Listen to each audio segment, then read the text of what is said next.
Anyway, so here's part 3. So I'm taking her ass home, right? She's fucking drunk as fuck. I don't know if what happens with her when she drinks alcohol is like a Dr. Jekyll chemical imbalance and she becomes like one of the Hydes off fucking Wednesday or some shit. Like something triggers and snaps in her brain. She stands outside, she's screaming and hollering at the top of her lungs in the neighborhood I just moved into, the fucking suburbs. And I'm like, I've got neighbors. I'm like, all right, it's time to go. Actually, let's fast forward that back, because after she tries to give me a hug, I sit at my table because I'm just trying to process this, thinking about the best way to get this motherfucker out of my goddamn house without anything crazy happening, because I tell her it's time to go and she's like, no.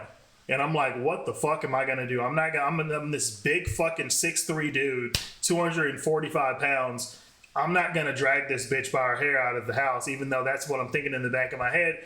Obviously, I would never fucking do that, and no man should do that. But you're like, at this point, you have to protect your peace and your property. But anyways, I didn't know what she was gonna do. I've seen the horror stories of people like fucking grabbing shit and throwing pots and pans and tearing people's houses up. I've got like an 85-inch TV, basically a fucking movie theater. I didn't know if she was gonna pick up the fucking eating table and throw it at the fucking TV. I don't know what was gonna happen, but I knew that we needed to get her ass out of my house. So anyways, I talk her down from whatever she was on, and we get to the car and I'm driving her to her house. And it's like a up and down sway kind of moment, all the way up until we get to like, I would say about 15 minutes away from her house. I would say it's about 15 minutes away from her house. No, 10 minutes. I'll give it 10 minutes away from her house driving.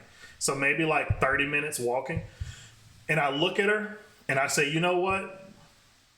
Get out. Because she's like, we're driving to her house and we're like 10 minutes away, and she's looking at me and she just starts fucking screaming at the top of her lungs. I mean, screaming, shouting, screaming. And like her face is red as fuck. And I'm like, I just stopped the car and I fucking just turn around and I'm like, hey, go ahead and get out. Go get your purse, get all your stuff, get out. You got your Chanel bag, you're good to go. You are good to go. In fact, the way that I did it was I pulled over to the gravel, turned the car off because I didn't know if this bitch was going to hop in the driver's seat of my Mercedes. I got to tell you, it's a Mercedes GL 450. So I walk around, I open up her car door and I said, get out. Just get your shit, go. I grab her bag. She gets out the car, give her bag. She's fucking storming off. And there's this fucking like mansion, kind of like big fucking house that's off to the side. She just starts walking up the hill to that fucking house. And I literally just drive the fuck off. I drive the fuck off and go home. Literally, while I'm home, like I would say maybe 25 minutes later, she's blowing up my phone, blowing it up. I say, what's going on? Did you make it home? I'm thinking that because it's probably like a 25-minute walk from where we were to get to our house. And she's like, come get me, please. I'm like, what? Hey, what's going on? These racist motherfuckers. I said, they're racist? What are you talking about? These racist motherfuckers are over here in there.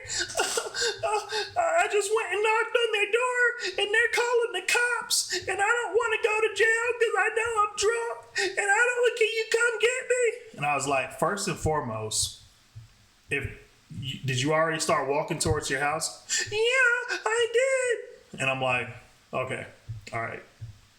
You need to get off the roadway. And I'm not laughing when I tell her this. You need to get off the roadway and you need to get in the woods. You need to grab your purse, go walk in the woods. If they're calling the cops, that means the cops are already on their way. I'm going to come and I'm going to drive you the rest of the way home. So anyways, I guess this bitch pulls a fucking Rambo and she grabs her purse and takes off running or wherever. I hear it, and she gets into the woods. I can hear the like shrubbage in the bushes and shit. Like I can hear all that, and she's like breathing hard, like she's on a mission or something. And then I'm like, well, what happened? And she said, well, I walked up to the top of the house and I rang the doorbell and they looked at me and they said, you're drunk, get off my fucking property. And I bet she probably went off on their asses. I guarantee you that's what the fuck happened. So anyways, I get back in my vehicle because again, I'm not drunk at this time at all. At all. In fact, when I'm chilling with people at my fucking crib, I don't be getting fucking drunk. I have to trust you before I even slip up and get that buzzed out. I gotta trust you. I don't just do that shit with anybody. Like getting drunk at your own house with somebody that you don't fucking know is stupid, first off. So anyways, I get in the car, head back to her, and I see these police cars. I mean, they are gunning it. I mean, they're speeding because it's still in my like community kind of area.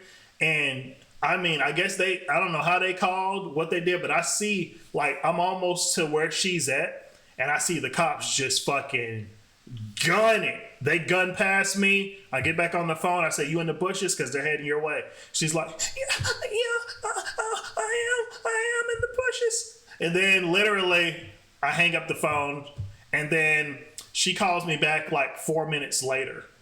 And she's like, oh, thank God. I'm like, what happened? She's like, well, this old man in a truck came and he saw me and I waved him down and I got in the car and we're on my way to my house now. And I'm like, okay, thank God. So anyways, I head back home and yeah, if y'all want part 4 of this story, because it does get worse.